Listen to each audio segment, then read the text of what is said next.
Hey y'all, I'm Blaine Phillips. And I'm Phillips-LeVan. We're married, like just a minute ago, but we've been together for 14 years. We have a teenage daughter. Which means she's basically an adult, right? We're also growing a business on the side together. Wow, that's a lot. Yeah, that's a lot. Through all of that, we've learned how to improve so many aspects of our lives and show up in an amazing way. So we decided to host a podcast to share our journey with you. It's called Let's Do Life Together, because that's just what we want to do with you. So if you could use some tips and tricks on how to make life a little smoother, then you're in the right place. Come on in and let's do life. Hi, friend. As you listen to this, we are 1 week away from Thanksgiving, smack dab in the middle of the biggest holiday season of the year, right?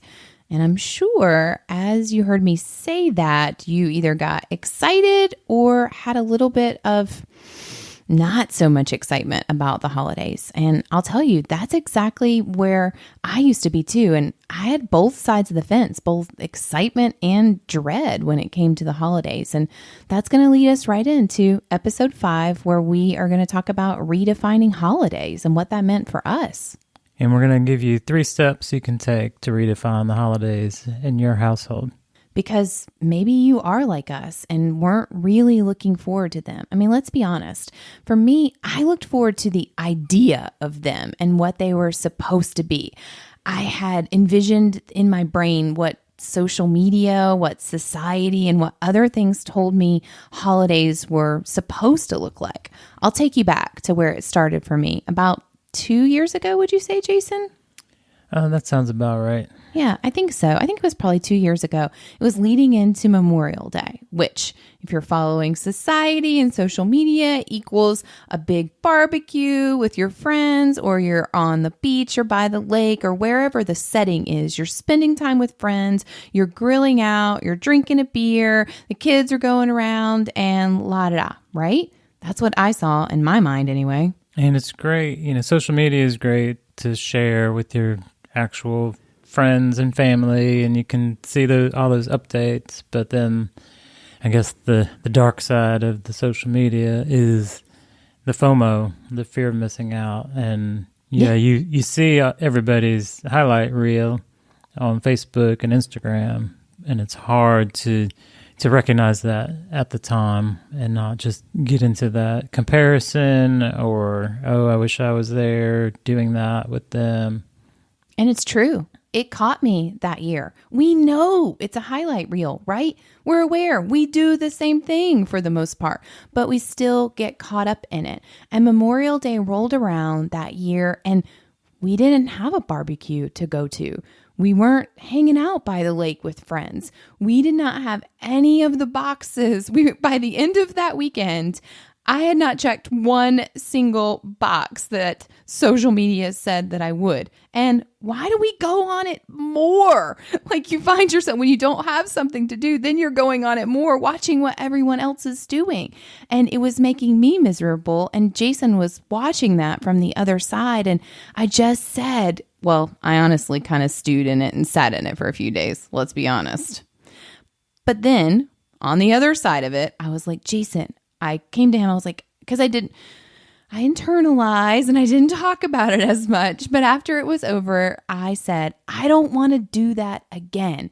I'm all done with this and this expectation of what a holiday is supposed to look like. And then it not meeting that standard and me somehow feeling badly, like we don't have a circle of friends or we didn't check the right box. I don't want to do that anymore. So how can we change that?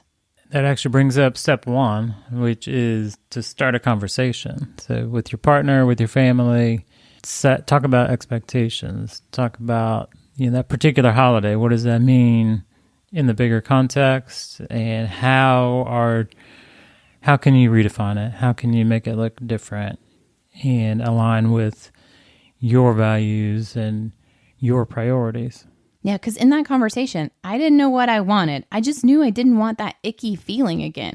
And I had to bring that to him. I didn't want to feel not enjoy what we had done that weekend because I'd somehow defined it by someone else's standards. And that wasn't okay. So we just started with a conversation between he and I about what do I want it to look like? What does he want it to look like? And then we incorporated Sienna. What does she want to do? What things bring us joy? And so, like you said, that's step one. Just start with a conversation about it.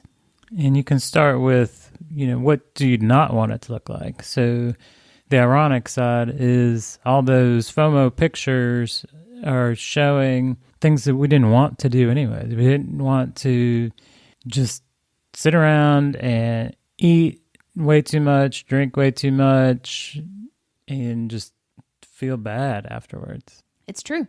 I don't actually enjoy any of that.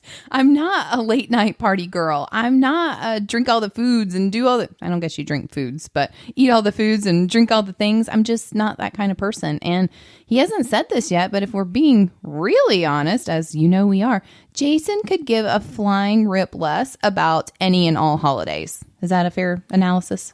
And those social gatherings. Coming back to that introvert side, I'm totally content to just hang out at home and have the small family unit and not invite people over or not feel like we need to go hang out with other people. That's in general. That's not just at a holiday time. Which was part of our conversation. I know that about him, but he also knows that I enjoy social things from time to time. So we had that conversation and figure out what that's going to look like. Because there's another element. There's the element of holidays are important to other people around you too. Maybe it's your parents or your family, your extended family, whatever. And you can take that into consideration, but it doesn't need to trump whatever you're doing. You value their opinions and you value what's important to them and you make that work when you can. So step one is to start with that conversation and be honest with your partner and your family. And yourself, really. And then step two is don't wait around for whatever you want it to look like to magically happen.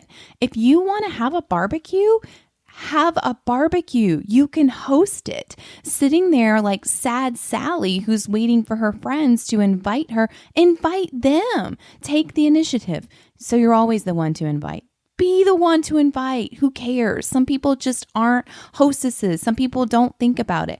If you don't want to miss out on a barbecue with your friends, then pick a day and host the barbecue and be okay with the fact that not everyone can come and just be happy with who's there. If you want to spend the day at the beach, by golly, pick the beach that you want to go to, tell who you want to tell, and just go and enjoy whatever it can be because it is what you've decided you want to do. We can't sit around looking at what other people have and just waiting for it to magically happen.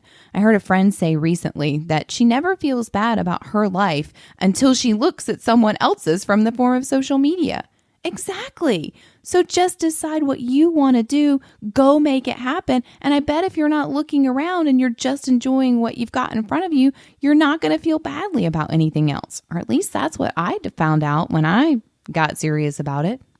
And don't assume that because Sally, had the barbecue every day or every year the last 5 years that it's going to happen again. You don't know what she's thinking about either. Maybe she's trying to redefine how things are. Maybe she's tired of hosting.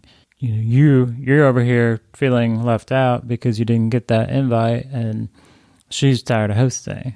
That's another reason. Just set in your mind what you want it to look like and make it happen. It's so true. We get so caught up in assuming of things. We assume that something's going to happen. We assume, well, they didn't invite me, so they must not like me.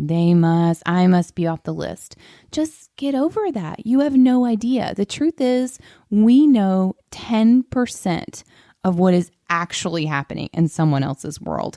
We don't know. They don't know what's going on behind the scenes of us. If they have a sick family member, if they're struggling in their marriage, if their kid needs extra help at school, and so they're spending all their time and money on tutoring, and a Halloween party is the last thing on their mind. Like, you don't know. So don't make an assumption. Be the first one to decide what you want and then extend those invitations when it comes. And if you don't want the invitations, then don't. Just do what you want to do. We have to, I think the third part of this is really letting go of obligation. That can get us in trouble when we feel like we're supposed to do a certain thing. Well, maybe you're the one that's always hosted that barbecue for the last 5 years and you don't want to anymore. It doesn't bring you joy.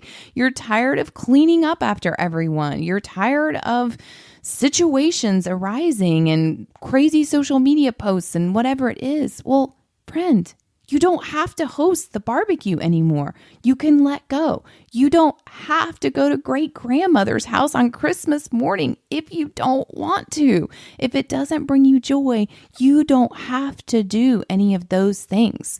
So that's step 3. That's us giving you permission. It is your life, and you need to be okay with your decisions for how you want your holidays to look, because you've decided with your family and those people most important to you, and then you be okay with that.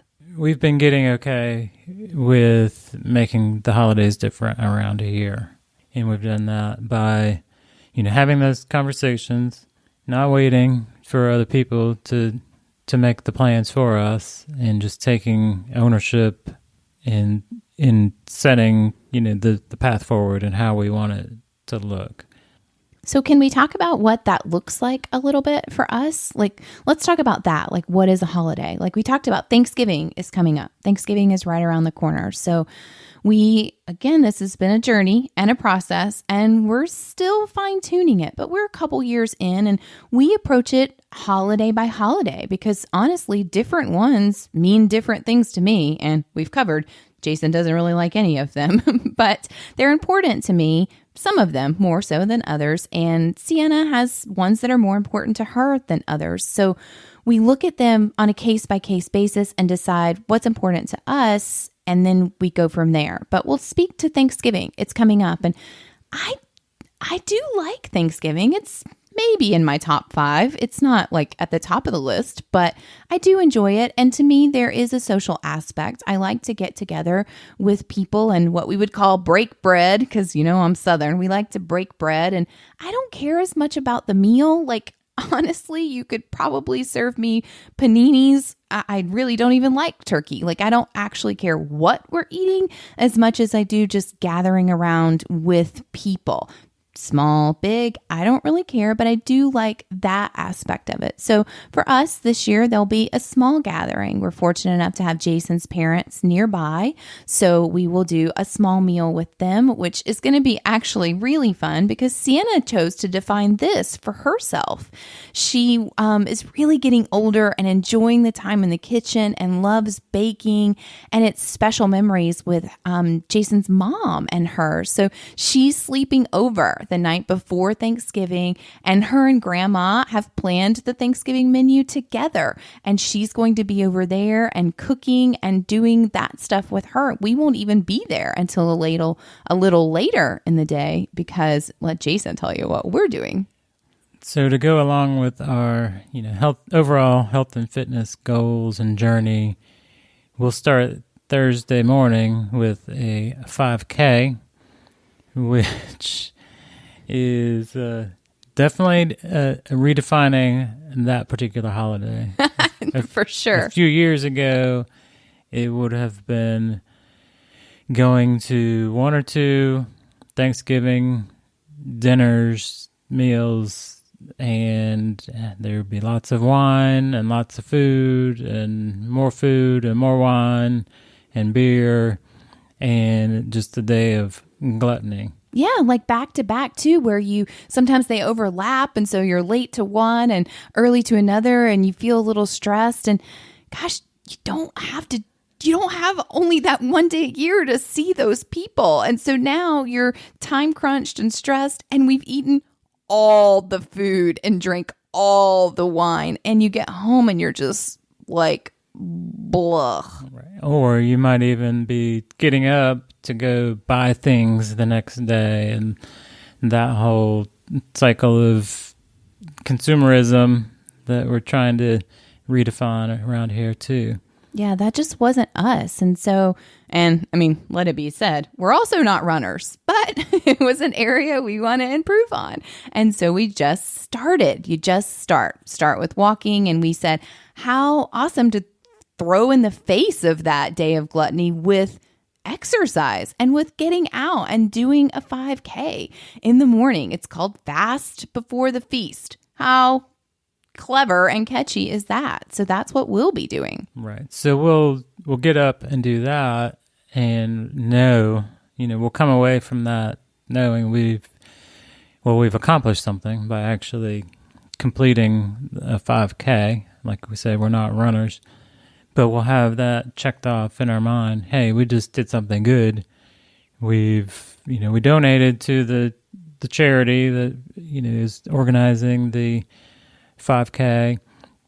We will have moved our body and exercised, and when we go to the feast later, we're already going to feel like, all right, we're fit, we're healthy people, and I think that's going to help with the gluttony side of the meal. Although with it being a small gathering, it won't be crazy amount of food, but it's Thanksgiving. There's always extra. That's true. There are always extra. I have to work hard to keep Jason out of the deviled eggs. Jeepers. It's always an issue. But that's us. So that's our day. That's how it will get started.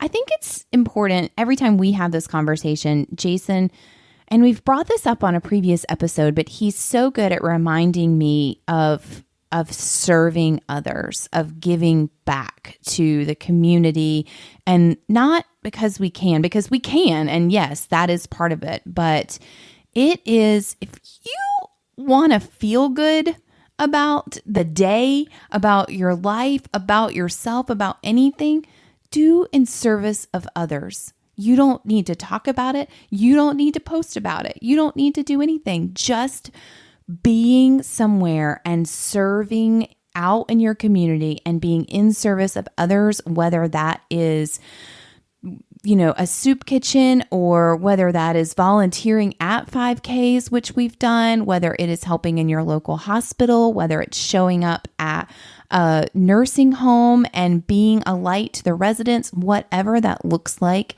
that is a component of pretty much every one of our holidays now as we go forward. And I attribute that to Jason because he just reminds me. And I guess, can you speak to where that comes from in your heart? Like, where does that idea come from? Or that need, I guess. It is a need, and I don't know if it's just an innate feeling and just ingrained principles from growing up, but it's actually more and more every year.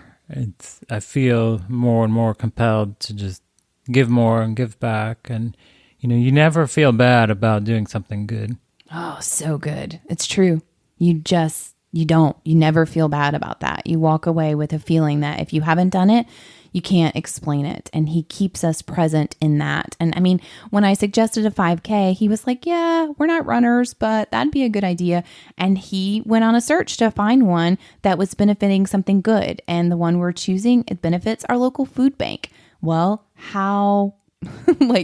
it's Thanksgiving and we're going to contribute to the food bank. How fitting is that, right? So it's just an important little takeaway for us each holiday, some element of service. And we try to ingrain that in, Sienna's mind as well. So, the kids need to participate. Whatever giving back or volunteer opportunities you have, there are many opportunities for kids to get involved in different ways. And not just because they have to, not because they want to be in the honor society and it requires 10 hours. I mean, that's great. And I appreciate that more and more things are requiring service hours or volunteer hours. But how about do it just because it's good? Just because you can. You are physically able. You are financially able. You are kind and you just want to show up for others because of all the blessings in your life, if you can be a blessing in theirs for a few hours, not to check the box and get the paper that says my kid gets to be in honor society now because they checked the 10-hour box. And another thing in this particular holiday that we had to let go of was, control of the menu and control of, what's going on that plate and what's going on the table.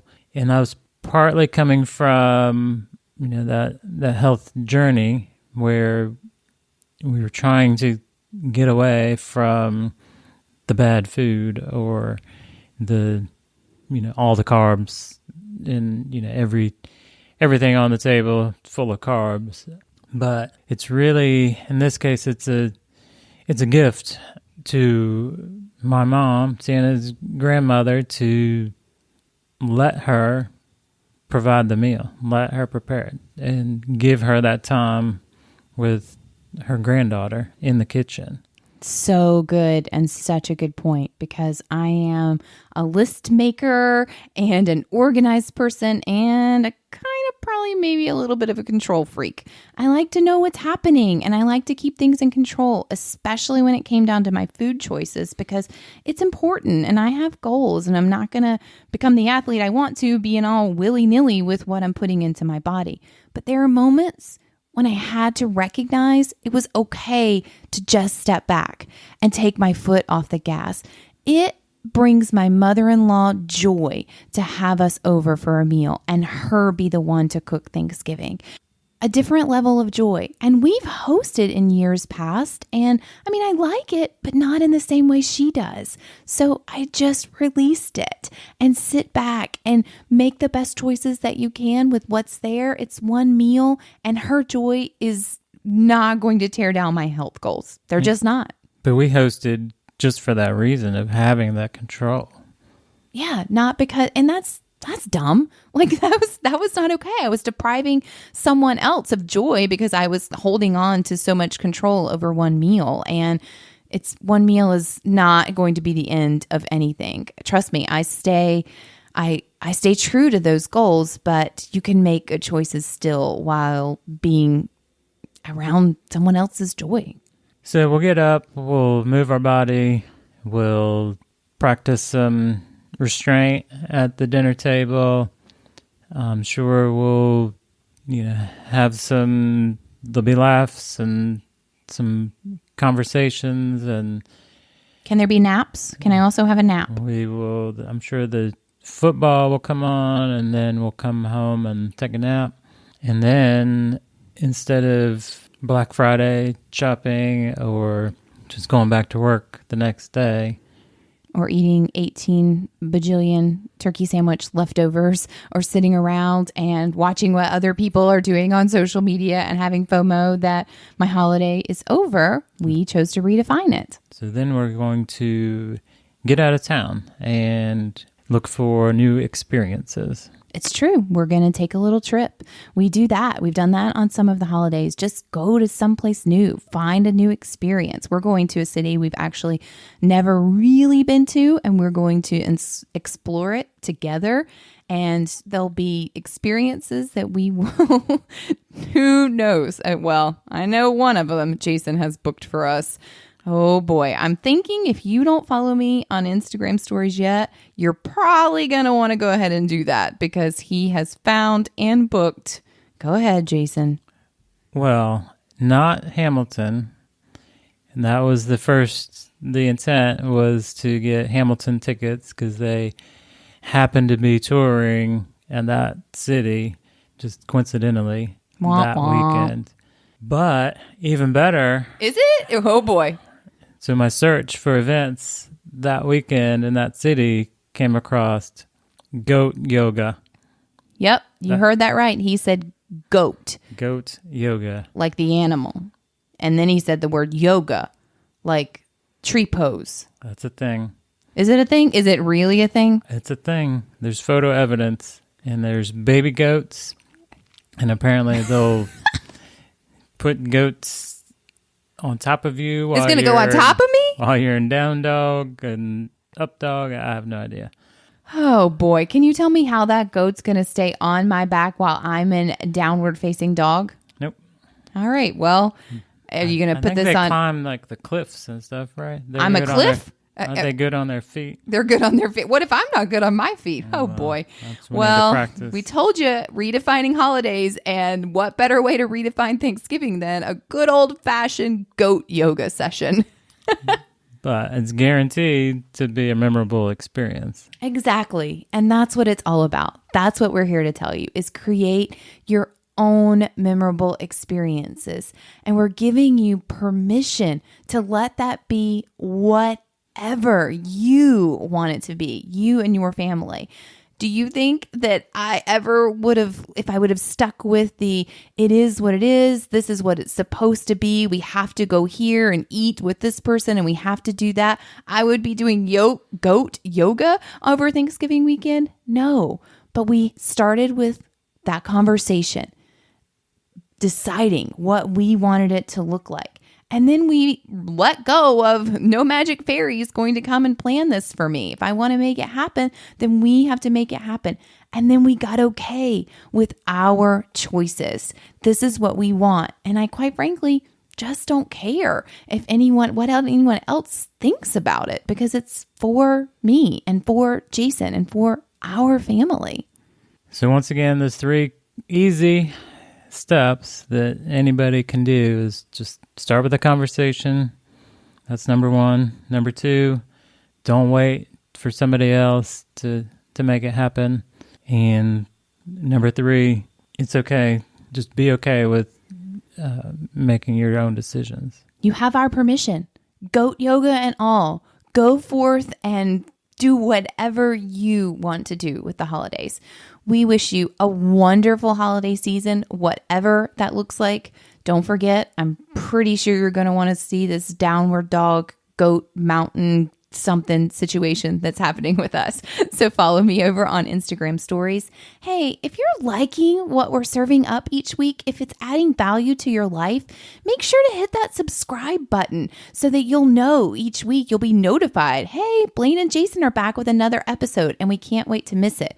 And if anything we've shared so far, or maybe even today, you feel like you have a friend that needs to hear it, go ahead, girl, pause me. Hit that share button and text it to your girlfriend and say, I don't want my holidays to look like they do anymore, and maybe we should try goat yoga. Have a great day. See you next time.